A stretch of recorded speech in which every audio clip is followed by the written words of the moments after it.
Hey there, everyone. That sexy nerd is back again.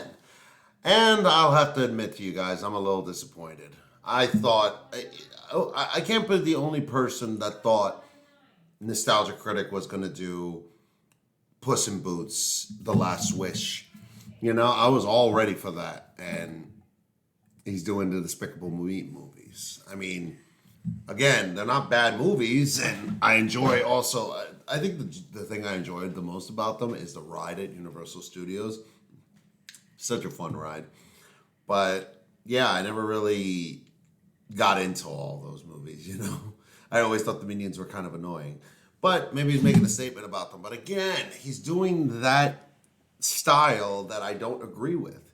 He is basically doing all of the movies at the same time when they can all be reviews at the same time. So again, I really hope he's just saving these. I hope he's saving these videos and, you know, just doing them again at a later date, because he's missing out on some reviews, and he's going to run out of movies soon.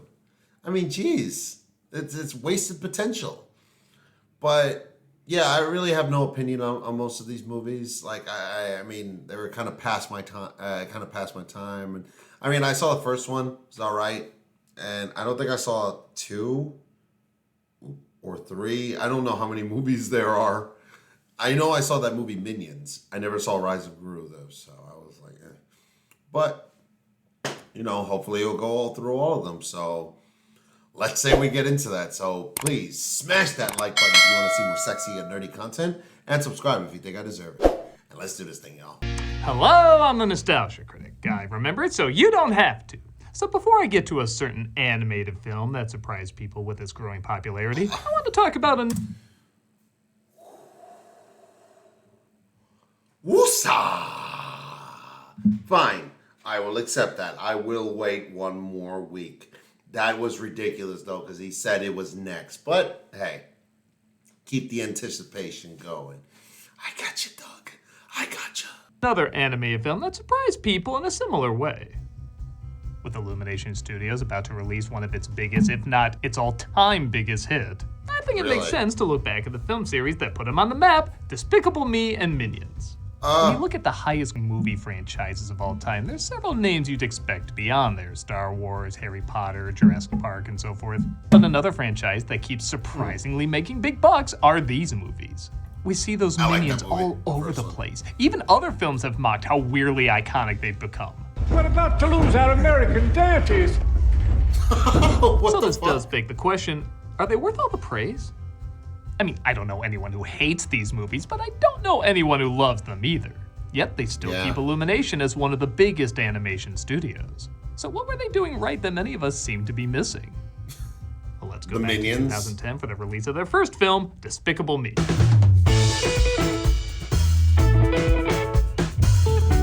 If you saw the teaser for this movie, you'd probably think this would be an easy film to forget. It's literally just the opening of the flick with a family visiting the pyramids, only to find they've been stolen. Yeah, that was kind of cool, though. It just looked odd. As more trailers came out, people still weren't sure what to think of it. The film centered around a wannabe supervillain named Gru, played by Steve Carell, who's in competition with another supervillain named Vector, played by Jason Segel. When he tricks 3 orphan girls into helping him out with an evil scheme, he finds he actually forms a strong bond with them and may actually want to give up the supervillain lifestyle, all while Vector is becoming more and more dangerous. The film, many said, was the perfect definition of cute. Okay, yeah, bedtime. It had some laughs, had some heart, and the animation was bright and colorful. I think it was but audiences, especially kids, fell in love with one particular element, Gru's Minions.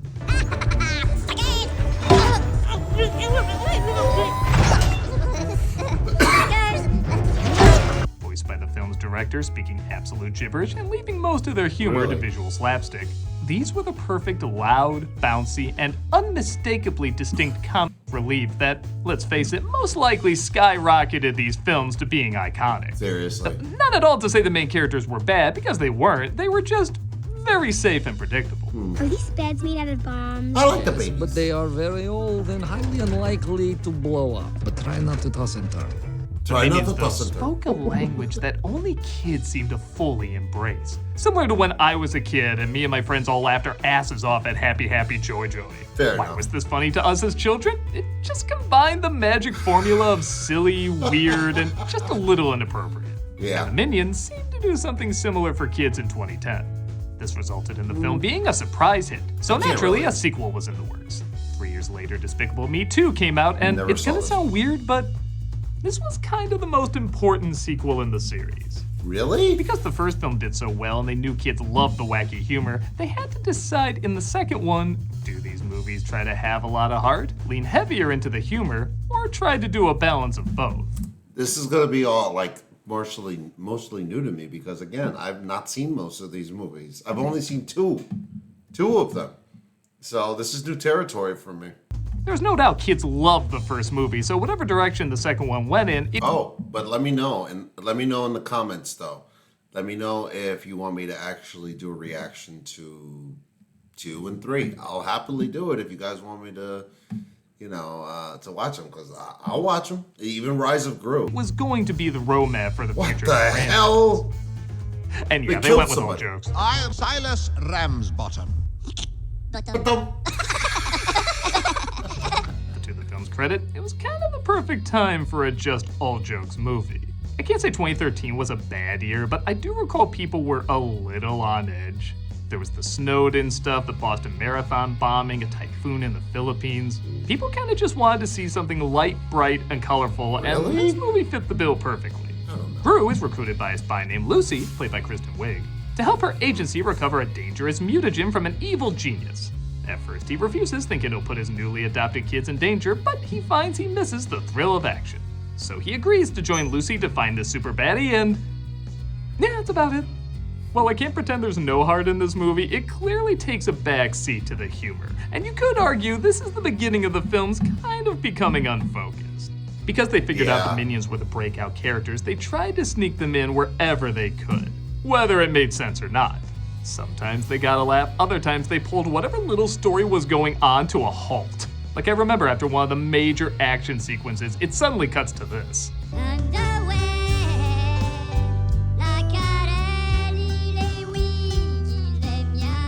What the hell is going on? I know, seriously. There's a lot of scenes like that, but there are still some good elements too.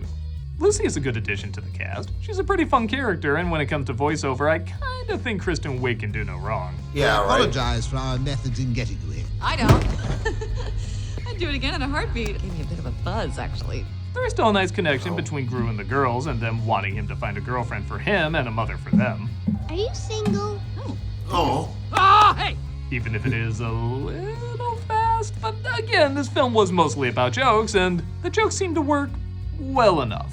With the help of a really good marketing campaign, and like I said, some good timing, Despicable Me 2 was a gigantic hit, becoming the third highest grossing film of that year. And at the center, once again, were the Minions.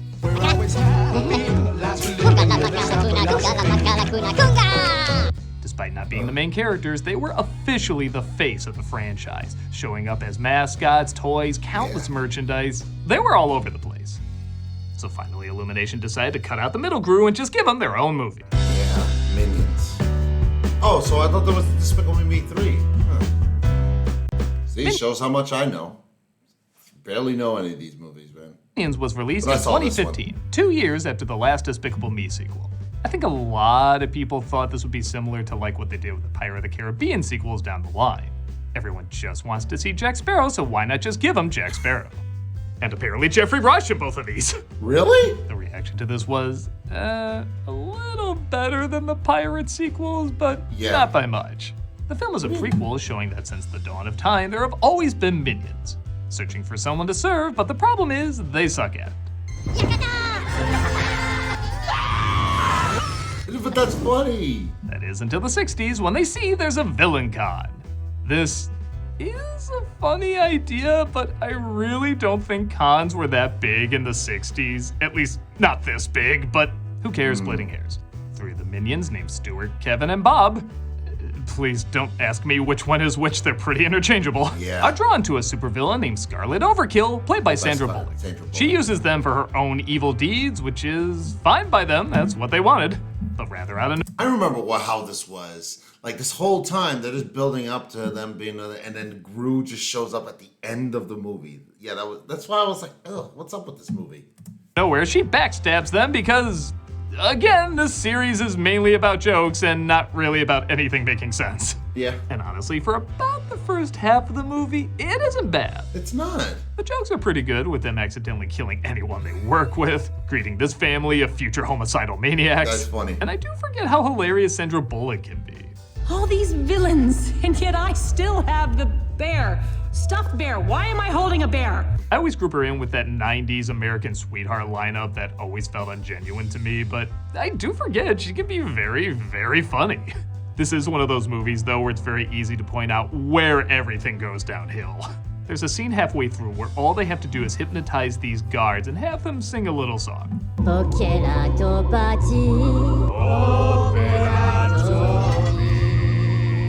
Okay, cute, whatever. But then It goes on longer and longer. I know I said it already, but what the hell is going on? Yeah, from here on out, this is just how the film works. It had a clear plot they were working towards, and then they just go for random setups that they think the minions would be funny in. And honestly, it's just too random. Again, there are some jokes that work. Scarlet Overkill's dress that literally overkills made me laugh. But this was feeling more like clips to put in a trailer rather than a funny plot that was elevated with clever humor. Look, it's like he's peeing on them, but he's not. It's hilarious. While the film was another big hit, in fact, for a while it was in the top 10 highest grossing movies of all time. Really? We're starting to feel a little cheap.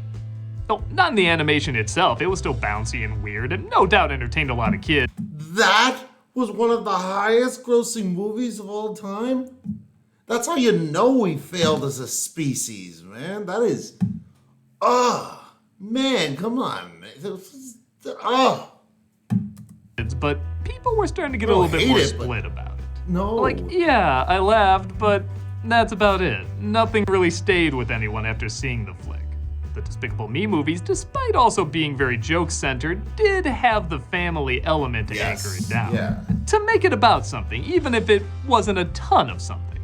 So, it was back to formula as it was decided at least one more Despicable Me movie was going to be made.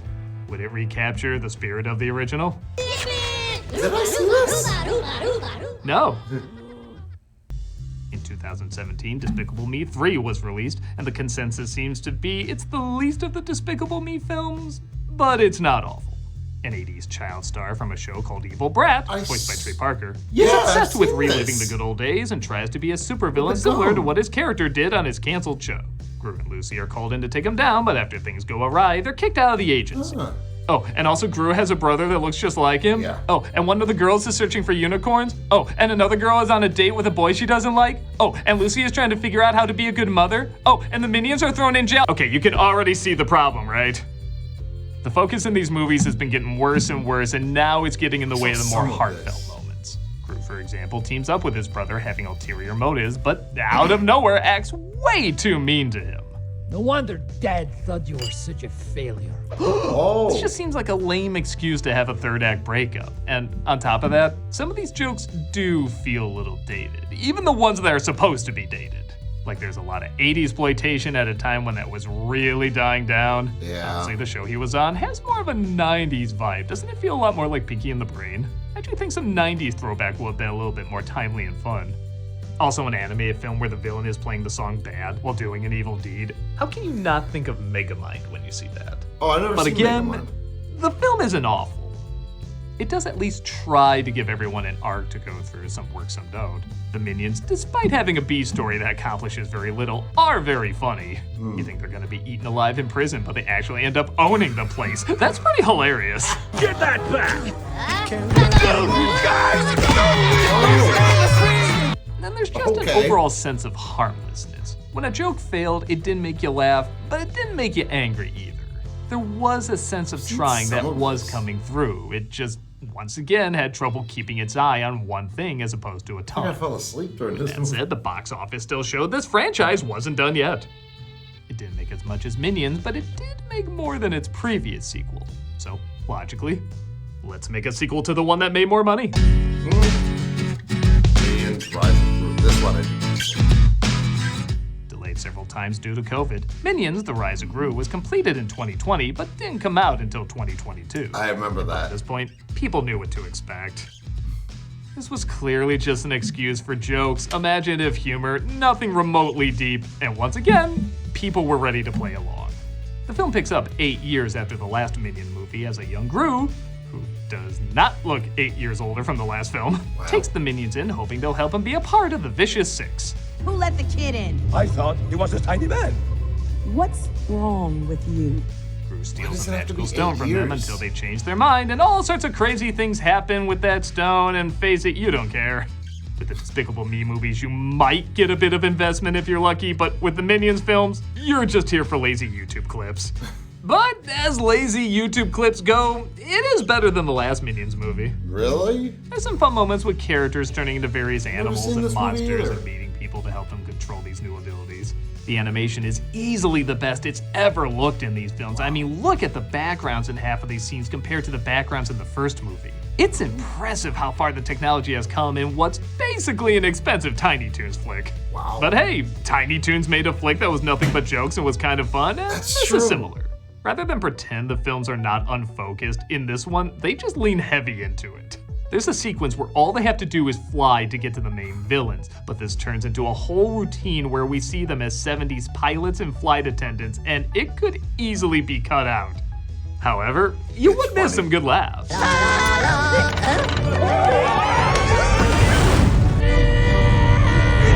You can't say it's a great comedy, but you kind of it's give it kinda credit funny. for not pretending to be anything but what it is.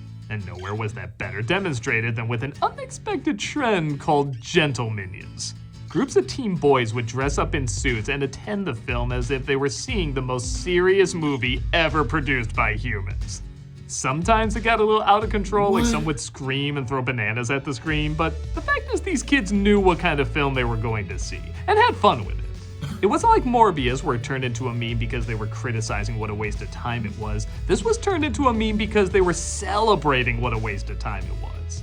They knew they weren't going to get any life-altering lessons from it. It was just fun to turn your brain off and get a few laughs while pretending you were seeing high art. I think. Okay, I'm not going to pretend I 100% follow this either, but that image does make me laugh. Yeah, it does. Once again, killed at the box office, being the 5th highest grossing movie of that year. And this is a year when these flicks came out. Ooh. Audiences once again didn't seem to fall in love with it, but enjoyed it just fine. And as I'm recording this, it looks like a Despicable Me 4 is in the works. Of course. And on the one hand, I do think they should probably stop, or at the very least start wrapping them up. Probably. But on the other hand, why stop now? Yeah. What, are we gonna ruin the integrity of these movies if they just keep making them? These flicks seem to be perpetual moneymakers. Despite very rarely being about anything deep or meaningful, that might actually be what brings people back to them. Probably so. They are light, they are unfocused, they do clearly care more about giving kids a good time rather than teaching strong lessons. It's cinematic candy, but you know what? Candy in moderation isn't that bad. Candy is bright, colorful, sweet, and if done right, can make you smile for a short bit of time. With films still being made, will these movies ever go deeper with their characters and stories? I guess it's uncertain, but at this point, it's not expected. I can't pretend I really get into these films that much, but if I was, say, under 12 years old, I think I would. As an adult, they're not bad, they're just not anything that special. But I don't think they're supposed to be anything special to us. Like I said, these films seem to speak a secret language that kids really understand and gravitate towards. And there is something special about that. It captured that hyper silliness that wants to have fun just to have fun. And as long as there's no bad messages or obnoxious humor to make you grind your teeth, I think it's okay. It's not the smartest kids franchise out there, but it is still imaginative and weird enough that you can see how it would spark creativity and humor in others. They're probably not high art, but they're probably high. They're probably high. Yeah, they're probably really, really high. I'm a nostalgia critic. I remember it, so you don't have to. Yes. So Puss in Boots is next? Bottom. All right, yeah, nice little episode.